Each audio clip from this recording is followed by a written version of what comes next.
Here in the Lowcountry, life revolves around water. It always has. Between our history and our culture, it defines us. We're intimately dependent on healthy estuaries and clean coastlines, both for economic reasons and to sustain our current way of life.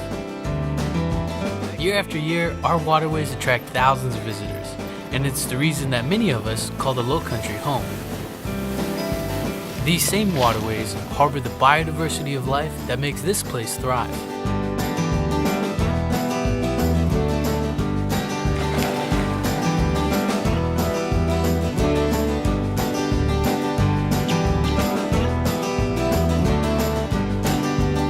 I'm proud of our clean water and healthy ecosystems. But is our water always clean? In some places, the quality of our water has deteriorated to the point where it's unhealthy for us to swim, fish, or harvest. As our population increases, so does our strain on the environment. Clean water keeps us healthy, and it's only natural that we return the favor and make sure that we protect our waterways from pollution. And that pollution can come from roadway runoff to storm drains, lawn care chemicals, and even pet waste. So we as a public need to make sure that we're doing everything we can to protect these waterways and preserve them for future generations. I'm meeting with a friend who has dedicated himself to keeping our waterways clean. Hey Cyrus, how you doing? I'm well, how are you doing? Pretty good, pretty good. Good to see you. Yeah, thanks for coming out here. So you're the founder of the Charleston Waterkeeper. For someone who's never heard about that before, I mean, what is the Charleston Waterkeeper? So in essence, we as an organization give a voice to our waterways, and we give a voice to the users of our waterways. Charleston Waterkeeper is one of just about 215 waterkeeper organizations that exist worldwide. So our goal really as an organization is to protect, promote, and restore Charleston's waterways and make sure that the public has swimmable, drinkable, and fishable water here in the Lowcountry. I noticed this sign right here. It's a DHEC sign, and it says, don't harvest shellfish from this area. What does that really mean? So it's really interesting. The way that Charleston's developed, early on upon its settlement, Charleston was actually referred to as Oyster Point because of the plethora of oysters along the southern perimeter of the peninsula. And as the city was developed, those oyster beds that were harvestable began dying off due to our impact on our waterways.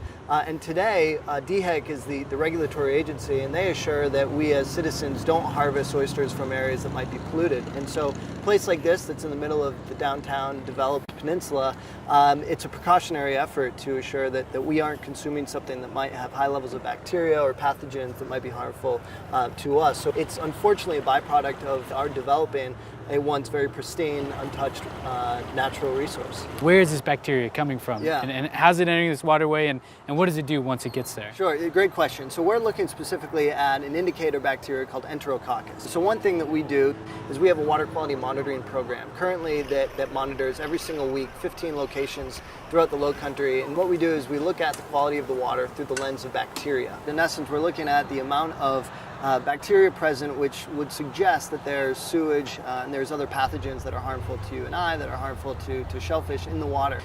Where that stuff is coming from could be coming anywhere from stormwater runoff to failing septic systems or septic systems that aren't properly maintained or treated. Could be infrastructure that's old and degraded that might not be properly working.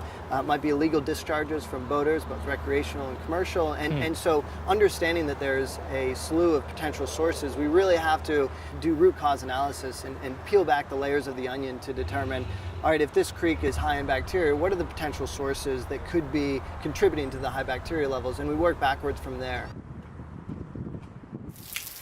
Stormwater. Every time it rains, our yards, parking lots, and roadways are flushed with water, which is then drained into our watershed to avoid flooding. And in that process, stormwater picks up contaminants such as lawn care chemicals, pet waste, oils, and even solid refuse. Instead of going to a treatment facility like sewage, stormwater travels through drains, gutters, and creeks directly into our environment. Once there, these contaminants pollute our waterways by incubating harmful types of bacteria and pathogens. These things not only make us sick, but they have harmful effects on the wildlife that inhabit these areas. Over half of the impaired waterways in Charleston are due to bacteria. One common source of that is discharge from boaters. We recognize that we could actually make a measurable impact by curbing the source of bacteria and of pollution from recreational boaters. Oftentimes, if there isn't enough pump out infrastructure for a boater to use, let's say they're at a marina, they don't move their boat, for whatever reason they can't get the boat to a stationary facility to remove their waste, oftentimes and unfortunately boaters choose to do the most convenient thing for them would be to discharge illegally overboard. Now that's going to have a massive impact, especially collectively if you have a lot of boaters doing this, on our communal right to clean water. And so one of the things that we did is we initiated this program. We purchased number 2, which is our pump out boat. It's our second boat.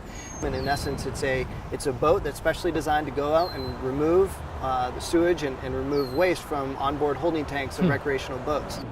And we go out on the water just about 2 days a week, year round, and we offer a free, convenient service to anyone in the Charleston Harbor area so that they have no excuse to dump overboard. Yeah.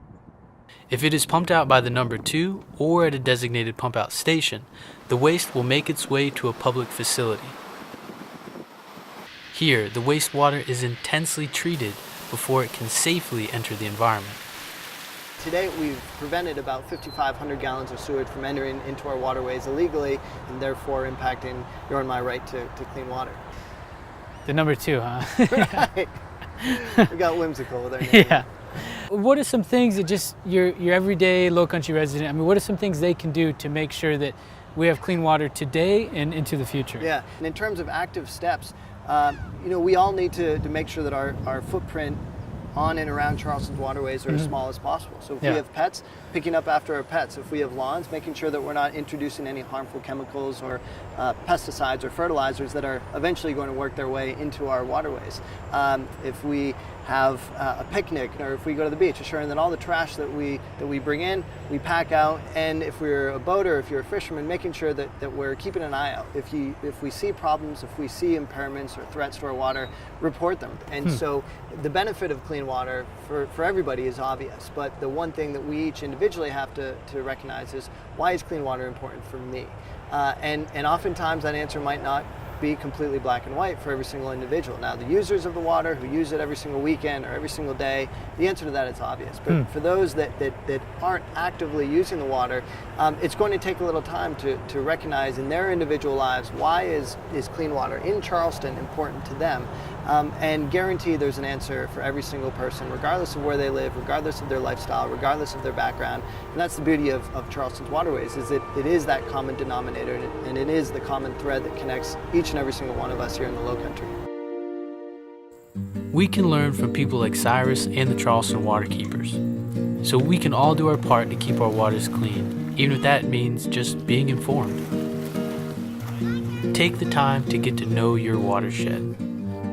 Go out and enjoy what we in the Lowcountry are so fortunate to have. Our water is central to our culture, our food, our economy, and our way of life.